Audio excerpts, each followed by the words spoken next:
இப்போ அர்ஜென்ட்டாக ஒரு 10,000 ரூபா தேவைப்படுது. இப்போ என்ன பண்ணுவேன்? ₹1 என்கிட்ட இல்லை. சரி, எனக்கு தெரிஞ்ச ஒரு பையன் இருக்கு, அவனுக்கு அடித்து பார்ப்போம்.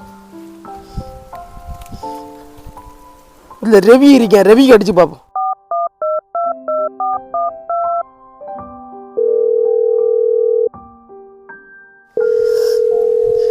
இவன் வேற ஃபோன் எடுக்கலையே.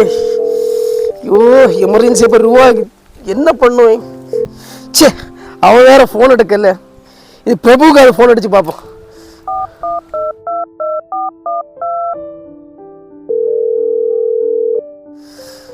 இவனாவது ஃபோன் எடுத்துட்டானா? டேய் பிரபு, நான் இப்போ நல்ல பணம் நெருக்கடியில் இருக்கேன். எனக்கு எமர்ஜென்சியாக 10,000 ரூபா ஒரு ஆளுக்கு கொடுக்கணும். எப்படியாவது எனக்கு தாடா. நான் உனக்கு 2 நாளில் அந்த 10,000 ரூபா நான் திரும்ப தருவேன்டா. டே நண்பா, என்கிட்ட இப்போ காசு இல்லைடா, சுத்தமாக இப்போ காசே கிடையாது. நான் ரொம்ப டைட்டில் இருக்கேன். டே, நீ வேற யார்கிட்ட வேணா இந்த வாட்டி காசு கேளுடா. இவனும் ரூபா தரமாட்டேன்னு சொல்கிறான், இப்போ காசு இல்லைன்னு சொல்கிறான். இப்போ என்ன பண்ண? இனி யார்கிட்ட கேட்குறான்? இன்னும் ஒருத்தர் இருக்கான், அவன்கிட்ட கூட கேட்டு பார்ப்போம்.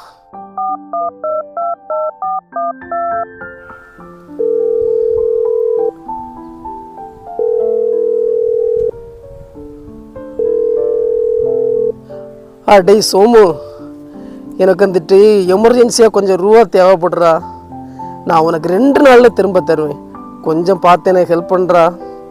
2 பேர்கிட்ட நான் கால் பண்ணி கேட்டப்போ 2 பேராலே முடியலை. ஒருத்தன் ஃபோன் எடுக்கல, ஒருத்தன் எடுத்துட்டு அவன்கிட்ட காசு இல்லைன்னு சொன்னேன். நீயாவது எனக்கு ஒரு 10,000 ரூபா கொடுறா. 2 நாளில் நானே உனக்கு கொண்டு வந்து உன்னை வீட்டில் தருவேன்டா. ப்ளீஸ்டா, இந்த ஹெல்ப் பண்ணுறா. டேய், இந்த வாட்டி நான் காசே தரமாட்டேன்டா. எத்தனை வாட்டி நான் 2 நாளில் தாடுறேன், அடுத்த நாளில் தாரேன்னு சொல்லிட்டு என்கிட்ட ஏமாத்திருக்க. அந்த காசு ரெடி பண்ணுறேன். நானே எவ்வளோ கஷ்டப்பட்டுருப்பேன். நீ நினைச்ச நேரம் கேட்கும் போது நான் காசு தருவேன். இந்த வாட்டி நான் தரவே மாட்டேன். டேய் நண்பா, இந்த வாட்டி நான் உன்னை ஏமாற்றவே மாட்டேன். சத்தியமாக சொல்லி உன்னை நான் ஏமாற்றவே மாட்டேன். கண்டிப்பாக உனக்கு நான் ரூபா வந்துட்டு தருவேன்.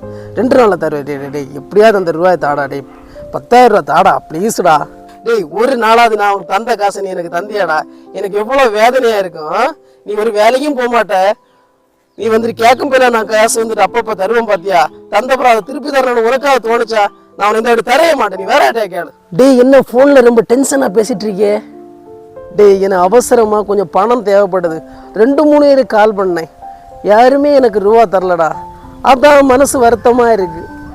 டேய், இப்போ உனக்கு தெரியுதாடா? நீ இப்போ காசு இத்தனை பேர்கிட்ட கேட்ட, ஆனால் அவங்க எல்லாமே ஒன்றை தர மறுத்தாங்க. அது ஏன் தெரியுமா? நீ வந்துட்டு ஒரு சில பேர்கிட்ட காசு வந்துட்டு எமர்ஜென்சி கடன் கேட்போம், வாங்கிட்டு அந்த காசை வந்துட்டு 2 நாளில் தாரேன், 1 வாரத்தில் தாரேன்னு சொல்லிட்டு நீ கொடுக்கவே மாட்டேன். ஆனால் அதே இது பார்த்தியா, உனக்கு இப்போ ஒரு இக்கட்டான சுச்சுவேஷன் வரும்போது நீ வந்துட்டு அவங்கள்ட்ட காசு கேட்கும்போது இருந்தாலும் அவங்க வந்துட்டு காசு தர மறுக்கிறாங்க. அது காரணம் என்ன தெரியுமா? நீ வந்துட்டு காசை வந்துட்டு நம்புற மாதிரி அவங்கள்ட்ட நீ காசை வாங்கிட்டு நீ கொடுக்காம இருக்கிறது தான் இதனால வரக்கூடிய பிரச்சனை தான்டா இது. நீ ஒரு விஷயம் மட்டும் தெரிஞ்சுக்க, உன் கையில் காசு இருக்குன்னா நீ வந்துட்டு ஏதாவது வேலைக்கு போனால் தான் உன் கையில் காசு இருக்கும். நீ அதே இது வேலைக்கும் போகாமல் நீ ஒவ்வொருத்தர்கிட்ட நீ கடன் வாங்கிட்டு அந்த காசை வந்துட்டு அவங்கள்ட்ட கொடுக்காம இருக்கும்போது அவங்கள எப்படி இருக்கும்? அவங்களும் கஷ்டப்பட்டு தான் அந்த காசை வந்துட்டு அவங்க ரெடி பண்ணி வச்சுருப்பாங்க. நீ வந்துட்டு இப்படி வந்துட்டு சும்மா வேலையும் போகாமல் உன் கையிலையும் காசு இல்லாமல் நீ வந்துட்டு ஒவ்வொருத்தர்கிட்டே வந்துட்டு கடன் வாங்குவா. கடன் வாங்கிட்டு அவங்களையும் நீ காசே அடுத்த திரும்ப கொடுக்கணும்னா 1 மாதம் 2 மாதம் 3 மாதம் ஏன் வருஷ கணக்கில் டைம் எடுக்கிற. அப்படி டைம் எடுக்கும்போது அடுத்த உனக்கு ஒரு எமர்ஜென்சியான ஒரு சிச்சுவேஷன் வரும்போது அவங்கள்ட்ட காசு கேட்கும்போது காசு இருந்தாலும் உன்கிட்ட இல்லைன்னு தான் சொல்லுவாங்க. எப்போவுமே ஒரு விஷயம் மட்டும் தெரிஞ்சுக்க, பணம் சொல்கிறது இன்னைக்கு உள்ள உலகத்தில் அவசியமான ஒன்று. அந்த பணம் இல்லைன்னா இன்னைக்கு வந்துட்டு நம்ம வாழ்க்கையில் வந்துட்டு எதுலேயுமே நம்ம வந்துட்டு தப்ப முடியாது. இன்னைக்கு வந்துட்டு நீ ஃப்ரீயாக வந்துட்டு சுற்றிட்டு இருப்போம், ஒரு வேலையும் போகாமல் அங்கே இங்கேன்னு சுற்றிட்டு இருப்போம். ஆனால் அதே இது வருங்காலத்தில் ஒரு இதை விட பல கஷ்டங்களை நீ சந்திக்க வேண்டிய வரும். அந்த காலகட்டங்களில் பணம் உனக்கு அவசியமாக இருக்கு.